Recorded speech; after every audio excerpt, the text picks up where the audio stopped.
uko warongora umugabo. Ubundi umugabo ntabwo ari bo baturongora gusa, natwe tugomba kumenya ubwenge, tukamenya uburyo twabanezezamo. Umugabo uramufata ukamutungura,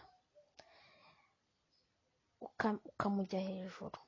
Iyo umaze kumugera hejuru uratangira ukamusoma, ukamanura gahoro gahoro ukagera mu gituza, ukamukorakora, ukamanuka hepfo gatoya, ukamukarisa mbese ku buryo ki ubona ko nawe abirimo neza, wirinda kugera hepfo ku mboro.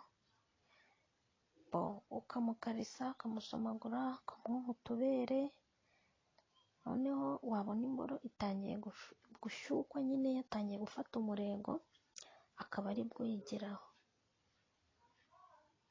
Ugatangira ukayifata, ukayitangira ukayonka, ukajya uyinjiza mu kanwa, ukazamura gahoro gahoro, ugakoza akarimi ku mutwe wayo gahoro gahoro, uzamura umanura, uzamura umanura gahoro gahoro. Warangiza ukamanura ugakora ku mabya, hariho umutsi uri hagati y'amabya, ukawukoraho ukawukoraho gahoro gahoro gahoro.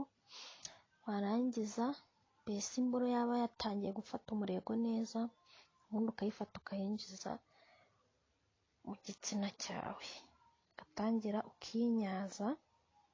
ukinyaza ku buryo amavangingo ari bumumanukireho ku nda, mu gatuza nyine.